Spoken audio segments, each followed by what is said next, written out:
Hello students, good good evening to all of you. I am Satyavir Singh.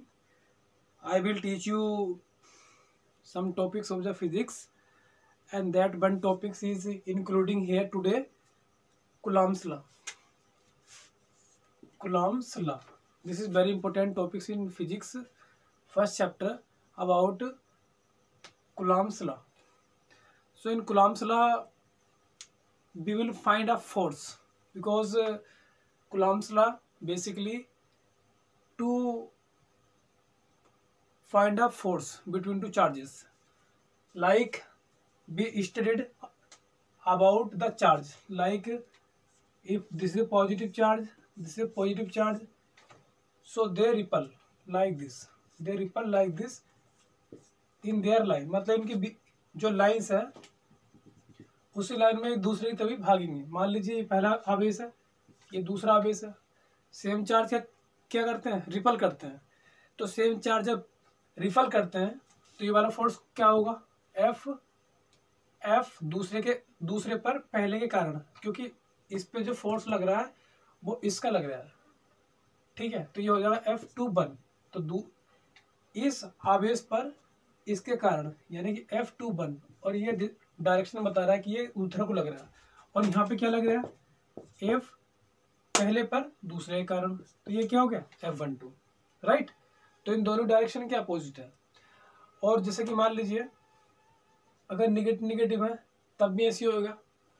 तो हमें पता करना है कि इनके बीच में जो फोर्स, ये अट्रैक्शन फोर्स लग रहा है या फिर रिपल्सन. जैसे कि मान लीजिए पॉजिटिव है, दिस इज ए निगेटिव है, तो यह so here there are opposite charges. Opposite में क्या लगता है? अपोजिट में जो इनको मिलाने वाली रेखा है उनके बीच में कौन सा फोर्स लगेगा? उनके बीच में लगेगा फोर्स अट्रैक्शन का. ये कौन सा फोर्स है? रिपल्सन, प्रतिकर्षण का फोर्स लगेगा, क्योंकि सेम है. यहाँ क्या अपोजिट है, तो यहाँ पे कौन सा फोर्स लगेगा? यहाँ पे लगेगा F अट्रैक्शन फोर्स. राइट. तो जो इस 1, 2 इस पे जो फोर्स लग रहा है क्या? F12 इस पर इसके कारण. और ये क्या लग रहा है? F21. राइट. और दोनों फोर्स क्या है? इक्वल है. दोनों फोर्स इक्वल नहीं कह सकते, मतलब ये इनकी डायरेक्शन जो है वो क्या है? डायरेक्शन क्या है इनकी? एक दूसरे की ओर है, यानी कि इनके बीच की डिस्टेंस क्या हो जाएगी? लेस हो जाएगी, अट्रैक्शन. सो गाइस, हम इसके बारे में पढ़ेंगे कि जो फोर्स होते हैं दो,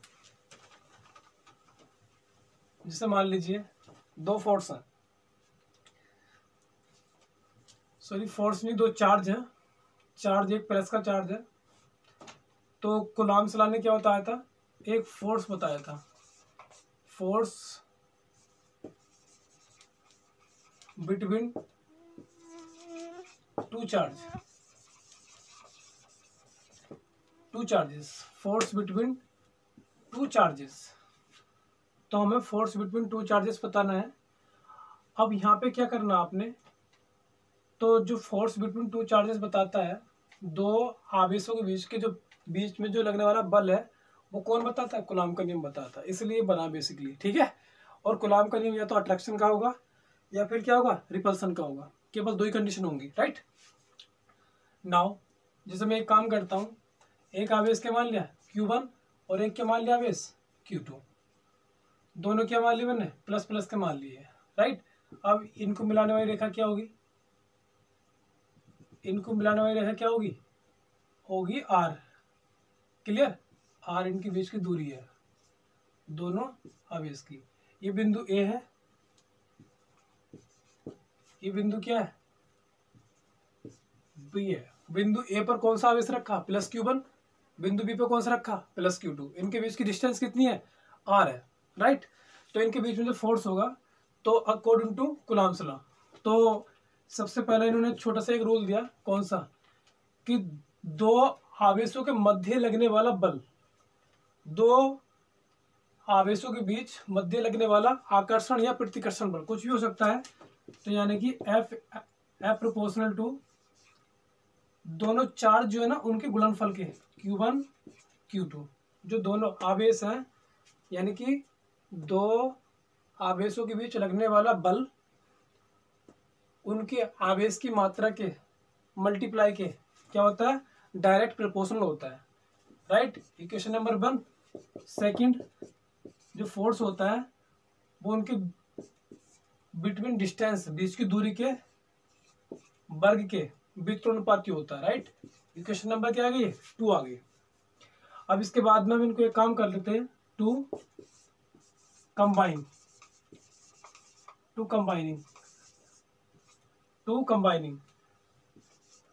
बी गेट, यानी कि इनको हम कंबाइन कर लेते हैं तो क्या आएगा, ध्यान से समझते रहिए आप इसे। एफ सेम है, ये सेम, अब ये साइन सेम है, यानी कि ये क्या ऊपर है और ये क्या है नीचे है, राइट। अब एक काम करते हैं, ये कूलॉम का नियम हो गया। अब आपको पता है जैसे कि ये जो साइन है इसको हटाते हैं, क्या लगाते हैं, एक कांस्टेंट लगाते हैं, ठीक है। तो मैंने कांस्टेंट लगा दिया, F is equal to C constant लगा दे, क्या लगा सकते हो आप, कोई बात नहीं, C Q1 into Q2 upon R square, Q1 into Q2 upon R square. C is the where C is equal to Coulomb constant, ये क्या है, ये कूलॉम्ब कांस्टेंट है, राइट। तो ये कूलॉम्ब कांस्टेंट है। अब इसके बाद में हमें क्या बताना है, ये रूल हो गया इसका, ठीक है। 1 मिनट गाइस।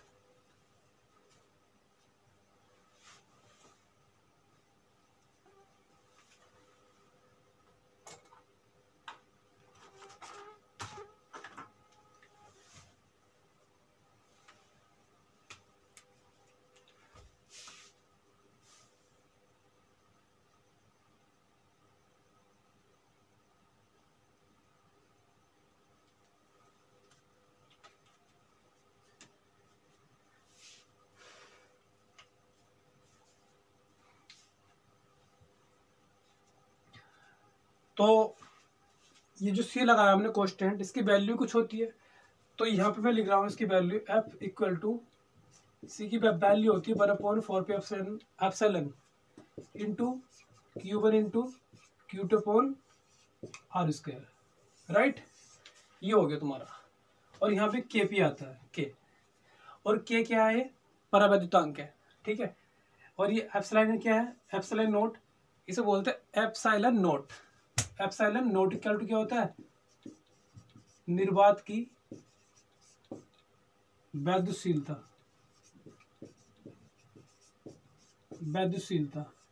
के क्या होता है,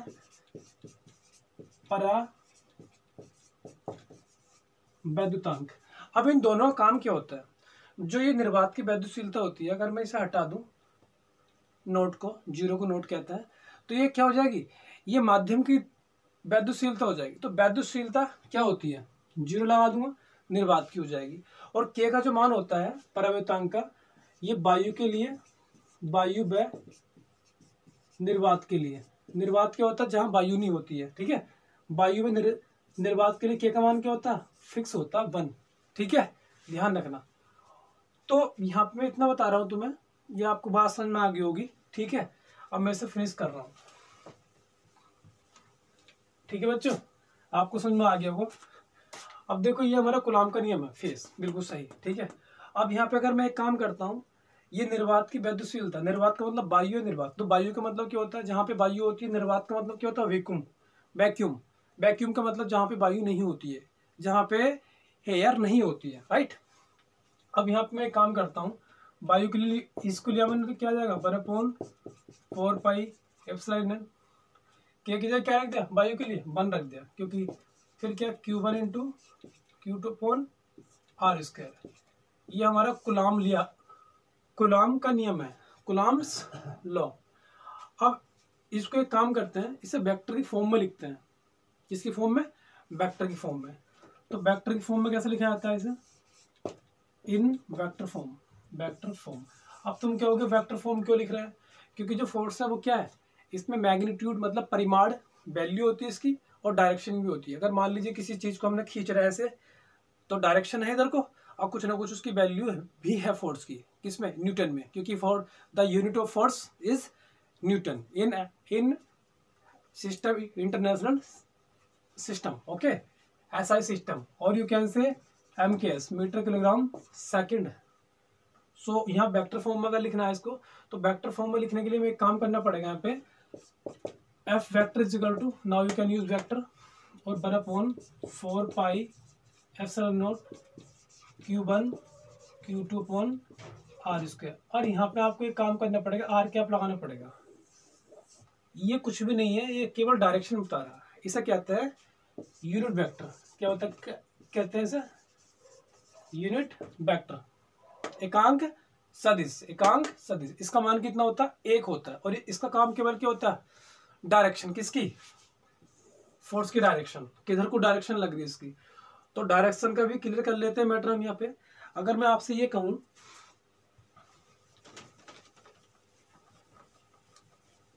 अभी मैंने क्या बताया था आपको कि यहाँ पे कौन सी डायरेक्शन लग रही है। जैसे मान लीजिए आपके पास क्या है, ये कौन सा बेस है, प्लस है, ये पहला बेस है, ये प्लस है, ये दूसरा बेस है, राइट। इनको जो मिलाने वाले देखा है, और डिस्टेंस कितनी है, आर है। तो अगर ये दोनों सेम सेम चार्ज है, तो ये दोनों आप दूर भागेंगे। आपको तो पता ही है कि सेम सेम क्या करते हैं, प्रतिकर्षित करते हैं, यानी कि ये इधर जाएगा और ये इधर जाएगा, दूर हटेंगे ना आपस में। तो ये जो फोर्स है वो क्या होगा, एफ पहले पर दूसरे के कारण, ये इस पर फोर्स लगाएगा तो क्या होगा 1 2, ये इस पर इसके कारण तो 2 1, राइट। अब जो तुम्हारी ये रेडियस है, अब रेडियस की भी काउंट होगी, ठीक है। तो रेडियस का मतलब है, अगर तुम्हारी डायरेक्शन इधर जा रही है तो ये क्या होगी तुम्हारी, ऐसे यहाँ कहेंगे अभी से R2 1, अब इधर कहेंगे से हम R1 2, राइट, क्योंकि ये क्या है अभी वेक्टर फॉर्म में हो गया, ठीक है। तो हम इसे वेक्टर फॉर्म में क्या लिख देंगे, इस वाले फोर्स के लिए इसे चेंज कर देता हूं मैं, यहाँ पे F12 कर दिया मैंने यहाँ पे, तो यहाँ क्या आएगा 1 2। इसका मतलब है कि जो F12 है उसकी डायरेक्शन कहाँ को, 1 से 2 की ओर, मतलब 1 से इधर को है, ठीक है। और इसकी डायरेक्शन क्या होगी दूसरे की, F21, बस यहाँ कुछ नहीं होने वाला, epsilon naught into Q1 Q2 upon R square into R2 1 cap. तो केवल ये क्या डायरेक्शन है, मेन फॉर्मूला हमारा ये है, ध्यान रखना ये पूरा एक कांस्टेंट है, और इसकी वैल्यू कितनी होती है, मतलब सी की वैल्यू इतनी है। और तुम्हें तो पता ही है कि जो सी है, मैंने क्या लिखा अभी पे, सी बराबर 1/4 पे epsilon naught, okay, into Q1 Q2 upon R square, right. Sorry ये नहीं है, इतना होता है। अब इसकी वैल्यू भी होती है 9 गुणा 10 की पावर 9, ठीक है। इसकी वैल्यू होती है पूरी इस कांस्टेंट की, जैसे सी भी कहते हैं, इसकी वैल्यू कितनी होती है, इतनी होती है। तो ये कूलाम का नियम होता है कि जो उनके मतलब कूलाम का नियम है क्या, जो दोनों आवेश है उनका गुणनफल उनके बीच लगने वाले बल के समानुपाती होता है, और जो उनके बीच की दूरी है उसके वर्ग के समानुपाती होता है, और ये कांस्टेंट आ जाता है बीच में, इसे कहते हैं कूलाम नेतांक। इसका वैल्यू ये होती है, ठीक है। अब यहाँ से हम एक काम करने वाले हैं, ये हम समझ आ गया। यहाँ से हम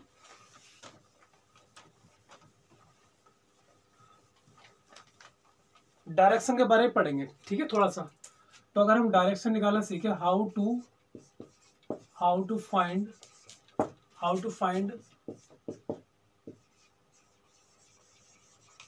डायरेक्शन। तो डायरेक्शन निकालना बहुत आसान था, दो में, एक इधर को लग जा रहा था, एक उधर को लग जा रहा था। अगर अपोजिट हुए तो फिर आपस में लग जाता है ऐसे करके। लेकिन अब क्या बताने वाला हूँ, how to find direction among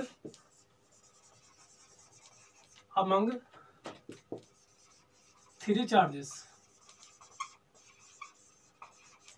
among 3 charges मतलब 3 चार्ज के बीच में निकालना हमें। तो यानी कि एक के मान लिया मैंने आवेश, ये प्लस Q1 है, चलो प्लस प्लस बना लेते हैं, Q1 तो है ये, एक क्या प्लस फिर ये प्लस, ये 3 चार्ज हैं। अब इनको मिलाने वाली रेखा इस टाइप से है कुछ, ठीक है। तो ये बताओ मुझे इनकी दूरी कुछ भी हो सकती है, बस मुझे ये बताना आपको कि अगर मैं पहले के द्वारा बल निकालूं, परिणामी बल क्या होता है? परिणामी बल का मतलब होता है जोड़ना, राइट? क्या होता है? जोड़ना। तो जितने बल होते हैं उनको हम जोड़ देते हैं, तो वो होता है परिणामी बल, ठीक है। जो स्ट्रेट लाइन होती है उसमें ऐसे ही जोड़ देते हैं, लेकिन जब कोई ट्रायंगल बना होता है या फिर स्क्वायर बना होता है या रेक्टेंगल बना होता है तो वहां पे जोड़ने का हिसाब थोड़ा चेंज होता है, राइट? तो यहाँ पे जो हमें करना है, यहाँ पे स्ट्रेट लाइन है, सीधी लाइन, एक सीधी लाइन में 3 आवेश रखे हैं। इसका नाम चलो रख दो कितना, Q1, इसका नाम क्या रख दो, Q2, इसका नाम क्या रख दो, Q3। ये तीनों प्लस के हैं। अब मुझे बताओ इनकी और इसके बीच की डिस्टेंस क्या? चलो डिस्टेंस कुछ भी मान लो। अब मुझे बताओ कि जो ये वाला चार्ज है इसकी डायरेक्शन इसके द्वारा निकालना पहले, इस पर इसके कारण और इसके कारण, तो इसकी डायरेक्शन कहाँ को होगी? तो अगर मैं इस पर इसके कारण निकालूं पहले, दूसरे के कारण, तो डायरेक्शन क्या होगी? इसको छुपा लो पहले, राइट? इस पर इसके मतलब कारण निकालनी है, तो इसकी डायरेक्शन कहाँ होगी? दोनों सेम सेम है, डायरेक्शन होगी इसकी इधर को। कहाँ को होगी? इधर को। और इसका नाम क्या होगा? F। ये पहला था, ये दूसरा था, ये तीसरा आवेश है, तो क्या है यहाँ पे? 1 दूसरा 1 2। क्लियर? और अभी मैंने पहले आवेश पर दूसरे कारण तो निकाल ली, इसको छुपाया था। अब की बार में इसको छुपा लो। अब पहले आवेश के कारण तीसरे पर निकालना है, तो कैसे निकलेगी डायरेक्शन इसकी? तो ये इसको छुपा लो, यही प्लस का यही प्लस का, इस पर डायरेक्शन निकाल ले तो इधर को जाएगा ना ये, तो इसकी भी क्या होगी डायरेक्शन? इसकी भाई F13 यही होगी। दोनों की डायरेक्शन क्या होगी? इधर होगी, सेम हुई ना। यानी कि F12 F13, यानी कि पहले आवेश पर दूसरे कारण और तीसरे कारण डायरेक्शन क्या हुई? एक की ओर हुई इधर को, क्योंकि ये रिपल कर रहे हैं दूसरे को। अगर मान लो अब दूसरे पे आ जाओ, जैसे मैंने पहले एक पे निकाला वैसे दूसरे पे निकाल रहा हूं। देखो बड़ा इंपॉर्टेंट है। अब दूसरे पे निकालना है, दूसरे पर पहले और तीसरे आवेश के कारण, राइट? तो इसकी डायरेक्शन देख लेते हैं। तो दूसरे पर पहले मैं इसको छुपा लेता हूं, इसके कारण निकालता हूं। तो इस पर इसके कारण निकालूंगा, ये प्लस का तो धर जाएगा। डायरेक्शन क्या होगी इसकी? इधर को। इसका नाम क्या होगा? F2 और ये क्या 1। अब इसको छुपा लो, क्योंकि दूसरे पर इसके कारण निकाल लिया, लेकिन अभी दूसरे पर इसके कारण और निकालते हैं। डायरेक्शन क्या होगी? इस पर इसके कारण, तो ये प्लस का इस पर निकाल लिया, अच्छे इधर को होगी। यानी कि 2 F2 और कितना 3 और ये वेक्टर लगा दिया, तो ये क्या होगी? दूसरे पे अपोजिट है। अब तीसरे पे देखो, अब इनको तीसरे पर निकाल ली दोनों कारण, कैसे निकलेगी? तीसरे पे निकाल ली, पहले के कारण निकालो, पहले इसको छुपा लो। तो तीसरे पर पहले कारण, तो इसका मतलब वही प्लस का, यानी कि उस पर निकालो तो वो धर जाएगा। तीसरा किसके कारण निकाला आपने? पहले के कारण, तो पहला। अब इसको छुपा लो, अब निकालना है दूसरे के कारण इस पर, तो क्या आएगा? ये भी इधर को जाएगा, क्योंकि अगर तुम इसको छुपाया इस पर इसके कारण निकालोगे दोनों प्लस के, तो इसको भगा देगा उधर को। यानी कि F3 और 2 और ये वेक्टर, राइट? तो यानी कि ये सेम है। तो अगर तुम ये F1 निकालोगे, क्या निकालोगे? F1 निकालोगे, तो F1 क्या आएगा? मतलब पहले आवेश पर कुल परिणामी बल F1 इजिकल टू क्या आएगा? F1 2 plus F1 3। क्यों जोड़ा मैंने? क्योंकि डायरेक्शन सेम है, पहले आवेश पर डायरेक्शन सेम है, इसलिए जोड़ दिया। अब दूसरे पे आते हैं, तो दूसरे आवेश पर जो बल होगा टोटल वो क्या होगा? लेस होगा, क्योंकि डायरेक्शन क्या अपोजिट है। इस पर एक इधर को जा रहा है, एक इधर को जा रहा है। कैसे जा रहा है आपको पता लग गया होगा, ठीक है? ये 2 3 और माइनस F2 1। क्लियर? अब तीसरे पे आते हैं, तो इनके डायरेक्शन सेम है, यानी कि F3 पे निकालेंगे तो क्या आएगा? ये बहुत इंपॉर्टेंट बात है बच्चों, अगर ये आपको नहीं समझ में आई तो फिर आपको समझ में नहीं आएगा, ठीक है। और F3 2 क्लियर ऐसे।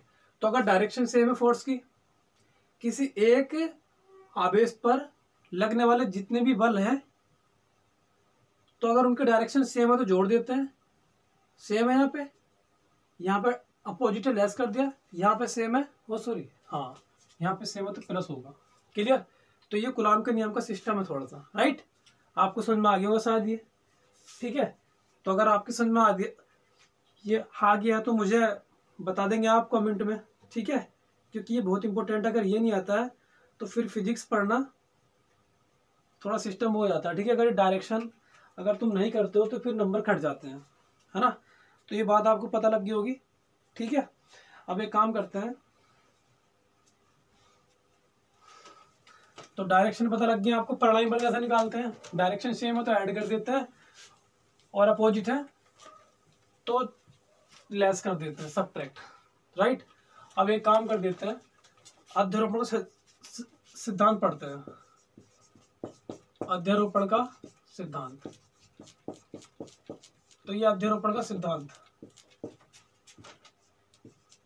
बहुल आवेशों के कारण, बहुल आवेशों के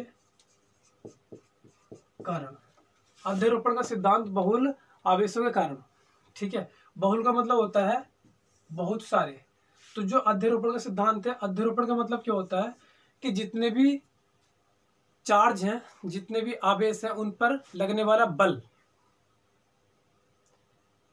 उनको सबको जोड़ दो तो उनमें से किसी एक पर लगने वाला बल का मान निकल आएगा। जैसे कि मान लीजिए ऐसा है, एक Q1 है, पहला आवेश हो गया, एक Q2 है, एक Q3 है, अब एक Q4 है।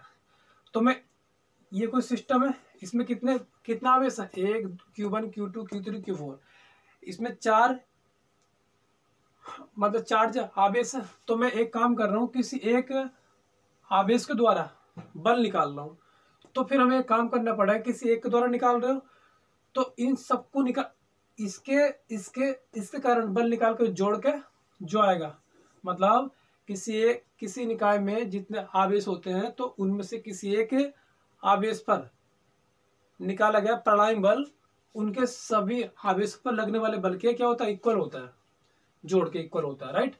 तो कैसे पता लग जाएगा, देखो तुम्हें मैं एक काम करने वाला हूँ, इसका एग्जांपल मैं अपनी तरफ से देता हूँ आपको। आपकी नोटबुक में है, जैसे कि मान लिया आपके पास एक फ्रेम बनाता हूं मैं। फ्रेम क्या है, एक्स एक्सिस है, ये कौन सी एक्सिस है, बाई एक्सिस है। एक्स एक्सिस बाई एक्सिस, ये क्या है इसका मूल बिंदु। मूल बिंदु हर किसी का एक मूल बिंदु होता है। जहां से मैंने वीडियो स्टार्ट करी वो क्या मेरा मूल बिंदु है, जहां पे मैं जीरो था, और यहाँ पे क्या है, ये जीरो है। अब यहाँ से एक्स एक्स पे चला कोई चीज, वो डिस्टेंस होगी, बाई एक्स पे चला वो डिस्टेंस होगी, राइट। तो यहाँ पे दो आवेश हैं, एक मैंने मान लिया Q1 मान लिया आवेश, एक मान लिया मैंने Q2, और एक मान लिया आवेश मैंने Q3। यहाँ पे तीन आवेशों का निकाय है, दिस सिस्टम ऑफ 3 चार्जेस। अब यहाँ पे इनके, ठीक से समझते रहना आप लोग इसको। अब यहाँ पे इनके ये क्या होंगी, यहाँ पे इनके पोजीशन वेक्टर होंगे। पोजीशन वेक्टर मतलब दूरियां। तो इसकी पोजीशन वेक्टर क्या होगी, मूल बिंदु से Q1 तक की R1 वेक्टर, इसकी क्या होगी Q3 है ना, ये R3, ये क्या है R2, ठीक है। अब एक काम कर रहे हैं, मैं आपसे मालूम कर रहा हूं कि Q1 द्वारा Q3 पर तीन आवेश है, तो Q3 पर परिणामी बल निकालना आपको, बस ये क्वेश्चन है आपके पास, ठीक है। ये Q1 आवेश है, Q2 आवेश है, Q3 आवेश है, तो Q3 पर आपको परिणामी बल निकालना। तो कैसे निकालेंगे, सबसे पहली बात है कि पहले इनकी लाइन को मिला लो, क्लियर, मैंने इनको मिला लिया, राइट। अभी बताओ अगर मैं Q3 पर निकालूंगा तो पहले इस पर देखो, यही प्लस का है, यही प्लस का है, ये भी प्लस का है। अब Q3 पे Q1 के कारण बल निकालूंगा दोनों प्लस प्लस के, तो अगर मैं इस पे निकाल रहा हूं इसके कारण, तो इसकी डायरेक्शन कहाँ होगी, ये प्लस का ये प्लस का, तो इसकी डायरेक्शन कहाँ होगी, उधर को। और क्या नाम रखा जाएगा इसका, तीसरे पर पहले कारण, यानी कि F3 बन, राइट। अब Q3 पे निकालना है Q2 के कारण, तो ये प्लस का ये प्लस का, यानी कि डायरेक्शन कहाँ होगी इसकी, ऊपर को होगी। ऐसे पता लग गया आपको, ठीक है। इस बल का नाम क्या होगा, F3 पे निकाल रहे हैं वो Q3 पे, तो 3, और किसके कारण निकाला, दूसरे के। तो जिसके कारण निकालते हैं उसे बाद में लिखते हैं, और जिस पर निकालते हैं उसे पहले लिखते हैं। और ये वेक्टर, ये डायरेक्शन शो कर रहा है। और जिस पर हमें निकालना Q3 पर निकालना परिणामी बल, तो परिणामी बल का मतलब ये होगा कि यहाँ पे इसका परिणामी ये होगा, यानी कि F3 वेक्टर, ठीक है। F3 वेक्टर ये होगा परिणामी किसका, इसका और इस दोनों का परिणामी बीचों बीच होगा, राइट। अब इनको निकाल लेते हैं, है ना। तो पहले क्या निकालूंगा, Q3 पर प्लस Q1 आवेश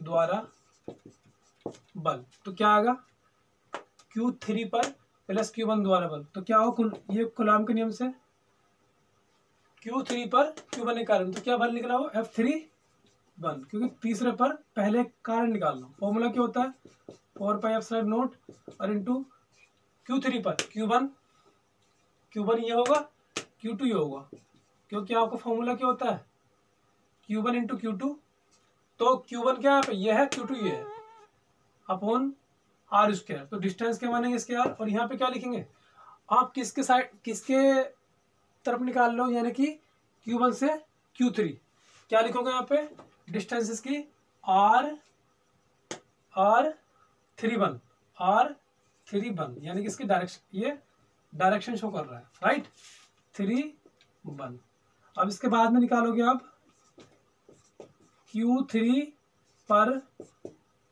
प्लस Q2 के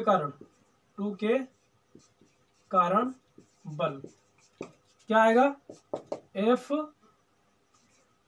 इस पे निकालना ना मैं, तो 3 पर, और किसके कारण, दूसरे कारण, तो जिसके कारण दूसरे पर ये लगा दिया। अब ये कूलॉम का नियम तो होता है आपके पास, 1/4πε0। Q1 क्या है इसमें, Q3, Q2 क्या, Q2 है, और कितना, R², और यहाँ क्या आएगा, 3 2, तो ये 3 निकाल रहा हो, तो यहाँ लिख दो R3 यहाँ से देख कर लिख दिया करो, R3 कैप।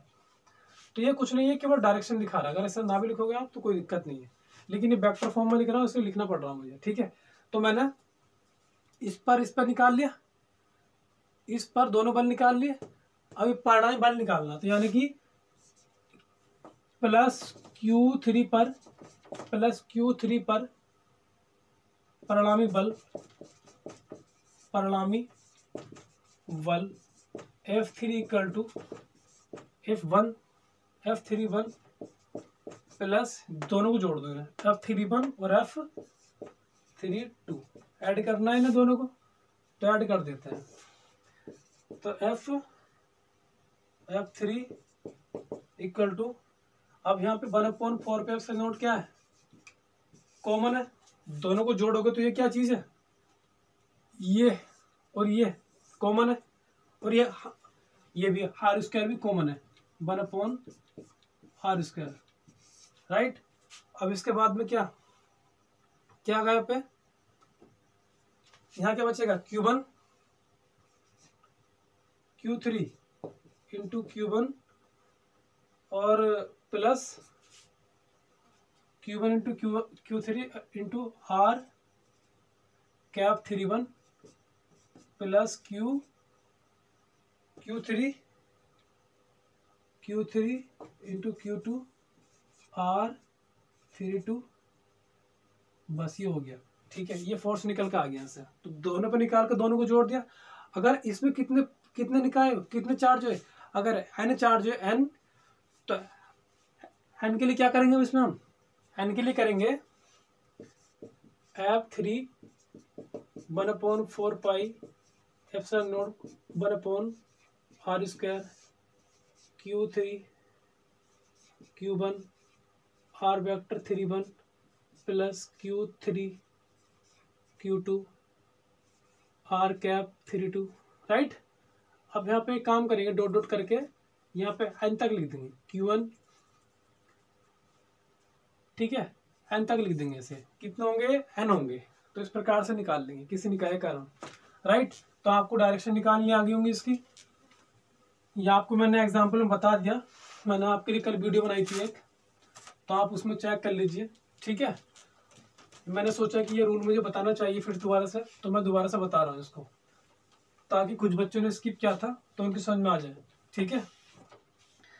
अब इसके बाद में क्या है, इसके बाद में अध्यारोपण सिद्धांत तो मैंने बता दिया आपको, ठीक है। अध्यारोपण सिद्धांत के बारे में बता दिया। अब एक सवाल कर लेते हैं, राइट। तो एक क्वेश्चन कर लेते हैं, मान लीजिए एक न्यूमेरिकल क्वेश्चन कर लेता हूं, न्यूमेरिकल क्वेश्चन। देखो, तो अगर तुम्हें इसको न्यूमेरिकल क्वेश्चन फाइंड करना तो आपको कुछ वैल्यू की जरूरत पड़ती है। किसकी, एप्सिलॉन नोट की। इसकी वैल्यू कितनी होती है, 8.85 इंटू 10⁻⁻12 होती है। इसकी वैल्यू कैसे निकालते हैं पता लग जाएगा। और एक वायु निर्वात के लिए जो परावैद्युतांक होता है के की वैल्यू कितनी होती है, 1 होती है। ये वाली बात आप नोट कर लीजिए कहीं ना कहीं, ठीक है। ये बात आपको पता ही होनी चाहिए, ठीक है ना। हाँ, अब देखो इसमें आगे न्यूमेरिकल क्वेश्चन था एक, मैं बता रहा हूँ आपको, एक न्यूमेरिकल क्वेश्चन। तो एक +4 कूलम आवेश है और एक क्या -5 कूलम आवेश है। अब इन दोनों को मिलाने की रेखा कितनी है बीच की, 2 मीटर है। ये बिंदु ए है, ये बिंदु बी है। तो इनके बीच में लगने वाला बल कितना होगा और उसकी डायरेक्शन क्या होगी, ठीक है। तो देखो इसमें पहला आवेश क्या होगी, तो यहाँ पे लिख दो सॉल्यूशन, गिवन दैट सॉल्यूशन डाल के क्या लिखना पड़ेगा यहाँ पे, Q1 कितना +4 कूलम, Q2 कितना -5 कूलम, और इनकी डिस्टेंस कितनी बीच की, 2 मीटर है। अब ऐसे कूलम के क्या होता है, by coulomb law.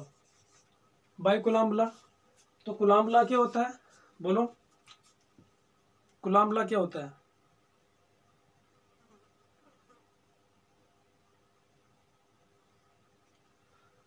Coulomb law होता है F = 1/4 pi epsilon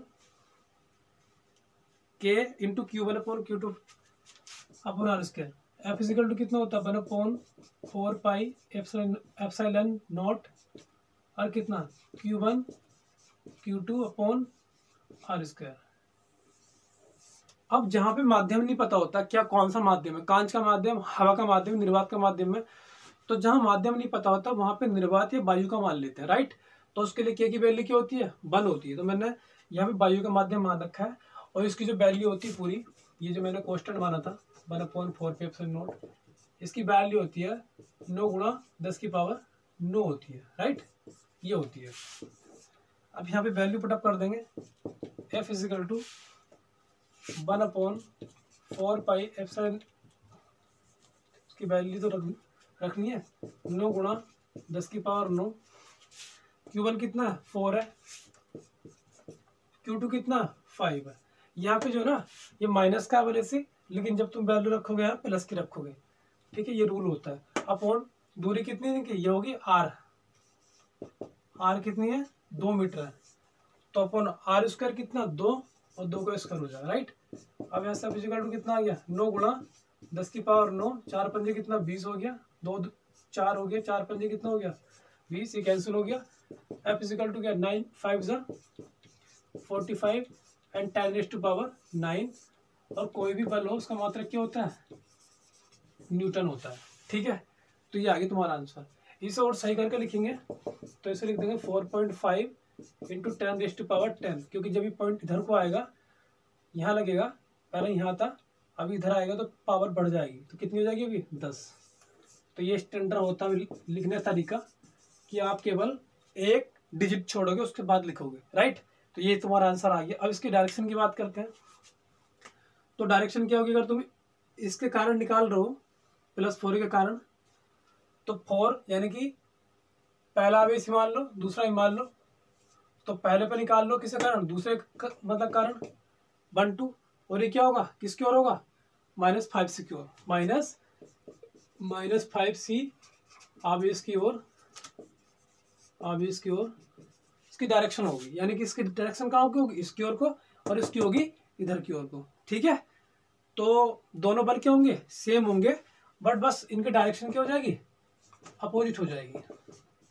4.5 × 10⁻10 Newton direction क्या हो जाएगी, इसकी डायरेक्शन क्या हो जाएगी, इस पर लगने वाला बल इधर को लगेगा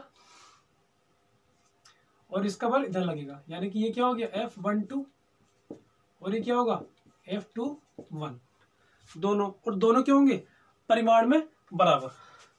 तो आपको समझ में आ गया होगा।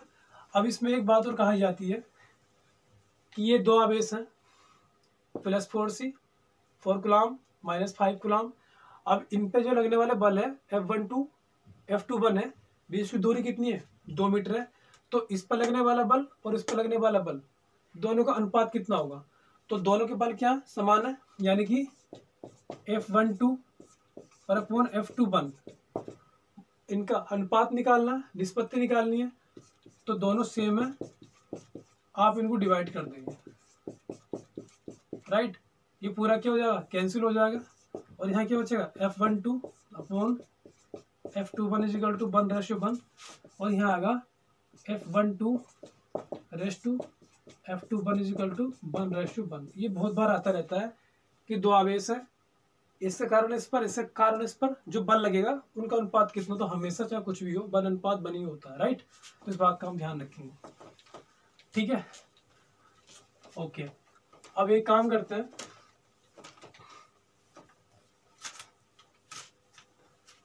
एक क्वेश्चन आपके लिए है, इसे आप करोगे, मैं लिख देता हूं यहाँ पे।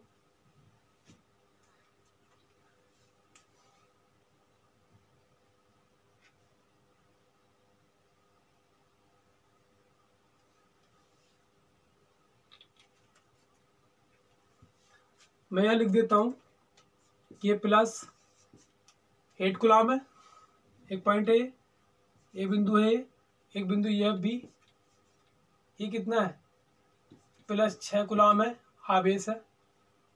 अब इनको मिलाने वाली जो रेखा है उसके बीच की दूरी कितनी है, 10 सेमी है। तो बताओ इनके बीच लगने वाला बल का मान क्या है, तो इनके बीच लगने वाले बल का मान क्या है, ये आपको बताना है, ठीक है। ये क्वेश्चन आपके लिए है, क्वेश्चन फॉर यू, ठीक है। और आप इससे रिलेटेड जितने भी क्वेश्चन होंगे और आप इन्हें खुद करेंगे, ठीक है। और ये क्वेश्चन आपके लिए ये है नेक्स्ट, दूसरा, ये पहला क्वेश्चन है, ये दूसरा क्वेश्चन है। तो दूसरा क्वेश्चन है यहाँ पे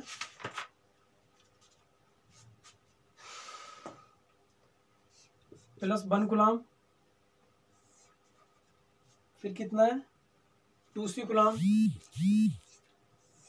फिर कितना है 6C कूलम +6C कूलम। यहाँ पे 3 आवेश है, ए बिंदु है, बी बिंदु है, सी बिंदु है। बिंदु ए पर क्या +1 कूलम, जो आवेश का मात्रक होता है कूलम होता है, बी पे क्या 2C कूलम है, सी पे, और जो इसकी टोटल दूरी कितनी है यहाँ से लेके वहां तक, वो 3 मीटर है, 3 मीटर।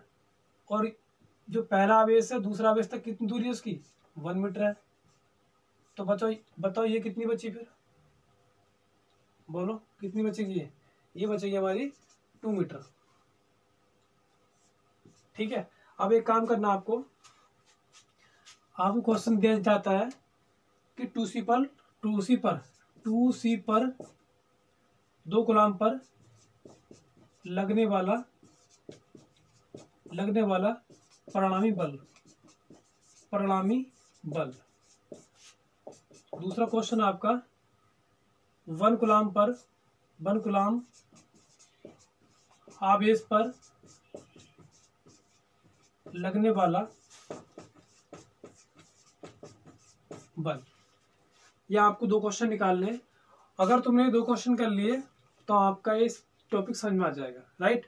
तो आप इनको नोट डाउन कर लीजिए, ठीक है। और यहाँ आपको मुझे सोल्व करके बताने हैं। अगर इसमें कोई दिक्कत हो बता देना, ठीक है।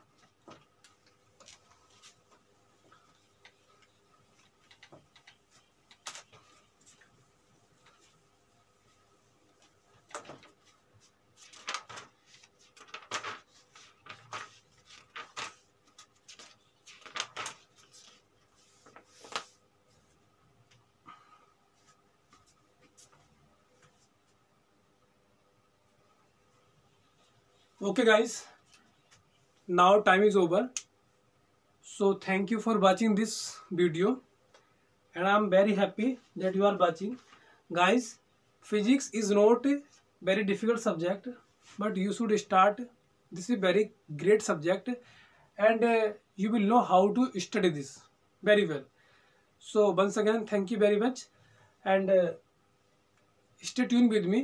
And if you like this video, then subscribe and like my channel and hit the bell icon to get more updation of mine, because I will update physics, chemistry, maths for all 3 subjects. So I have made playlist. If you want to check playlist, then you can watch all the videos and you can learn so much from me. Okay, so I will upload daily videos on physics, chemistry, math. So if you have some problem, then you can open my channel. There is a playlist and you can see. Thanks a lot. Good night. Have a good night.